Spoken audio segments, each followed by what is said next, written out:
ما حكم الشرع بالنسبة للخروج على رئيس الدولة؟ نعم، لمطالبة رئيس الدولة بالرحيل لهتافات الإسقاط. طيب، باختصار، وقد سمعتم الآن طرفا أو مختصرا من الجواب، لكن سأتحدث عن جانب آخر وسأتحدث عن الأدلة والبراهين. يقول لنا رسول الله صلى الله عليه وسلم: مهما كان الحاكم جائرا فاسقا منحرفا يجب السمع والطاعة، ولا يجوز الخروج عليه إلا إذا رأينا كفرا بواحا.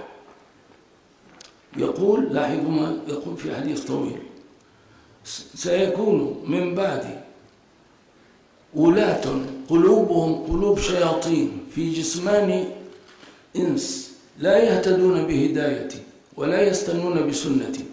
فسأله حذيفة بن طيب: ماذا نصنع إذا وجدنا أنفسنا أمام هؤلاء الولاة؟ قال: تسمع وتطيع، وإن ضرب ظهرك وأخذ مالك تسمع وتطيع، إلا أن تروا كفرا بواحا لكم عليه من الله سلطان. هذا كلام رسول الله، وهنالك أحاديث كثيرة من هذا القبيل. طيب، هل هذا الذي قاله رسول الله يعني أن علينا أن نصمت إذا رأينا ولي الأمر ارتكب معصية؟ لا، نأمره بالمعروف وننهاه عن المنكر. لتأمرن بالمعروف ولتنهون عن المنكر، أو ليسلط الله عليكم شراركم فيدعو خياركم فلا يستجاب لهم. هذا كلام رسول الله صلى الله عليه وسلم. نأمره بالطاعة وننهاه عن المعصية، وإذا أمرنا بما لا معصية فيه يجب أن نستجيب. أما إذا أمرنا بمحرم فلا طاعة لمخلوق في معصية الخالق. وهنا أضعكم أمام نموذج عملي تم البارحة يوضح موقف الإسلام وموقفنا الذي ينبغي أن نطأطئ الرأس له. رأينا ولعلكم رأيتم صورة السيد الرئيس بسطت على الأرض، صورة كبيرة جدا جدا، ودعي شباب من الأطراف ننظر فنجد أنهم سجد فوق هذه الصورة. طيب، هذا منكر، ولا شك أن الذين فعلوا هذا تلبسوا بالكفر البواح المؤكد. غدوت بمعية السيد الوزير رأسا إلى السيد الرئيس، نعم، وأنا أحمل هذه الصورة.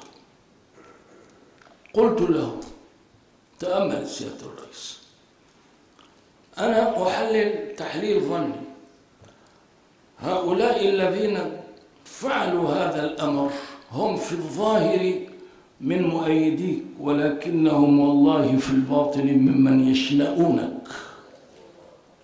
نعم. قال: أنا لا أشك في هذا، ونظر. قلت: الآن الهدف من وراء هذا أن يشيع في المجتمع هذا الأمر، وأن تزداد مشاعر الثورة الهائجة ضد، ومن ثم يوجد من يقول لعل السيد الرئيس هو الذي أوحى بهذا أو هو راض، إذا أنتم تقولون الكفر البواح، ها هو ذا الكفر البواح وجد. لم أشهد أن السيد الرئيس غضب غضبة كالغضبة التي كنت مع السيد الوزير تجلت في شكله وكلامه بالأمس.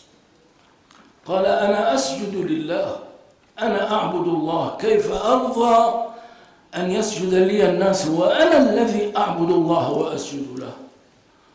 قلت: سيد الرئيس، هذا لا يكفي، لا بد من كلمة يسمعها الشعب من فمك.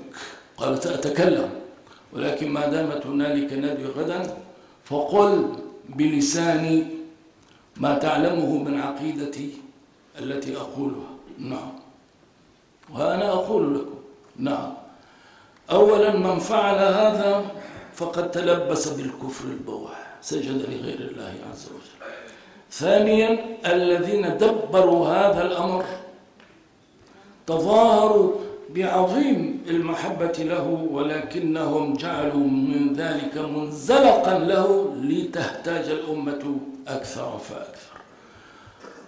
ولعل لسان حال السيد الرئيس يقول لأولئك الناس الذين فعلوا هذا الأمر: أنا دون ما فعلتم ولكني فوق ما في نفوسكم.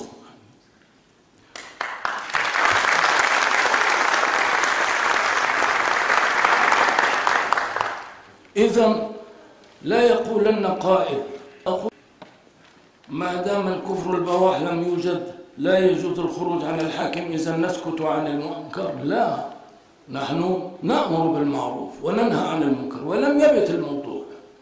لما رأى السيد الوزير هذه الصورة التي تستفز المشاعر الإنسانية فضلا عن الدينية، رأسا غدونا إلى السيد الرئيس. وأقول هنا الباب مفتوح، ولا يقولن قائل وكيف السبيل للوصول إلى المسؤولين. والله من أراد أن يتحرك لإقامة الحق وللدفاع عنه ليجدن الأبواب مفتحة، ولا يمكن أن تكون الأبواب مفتحة أمام إنسان مثلي وتكون مغلقة أمام آخرين يبتغون الحق ويخلصون لله عز وجل. لكن هنالك كما قال السيد الرئيس أناس قسموا أنفسهم بين الدين والدنيا، فآنا نعم يخدمون الدين وآنا آخر يمزجون خدمتهم للدين بكثير أو قليل من الدنيا. بقي أن أقول شيئا أيها السادة والسيدات.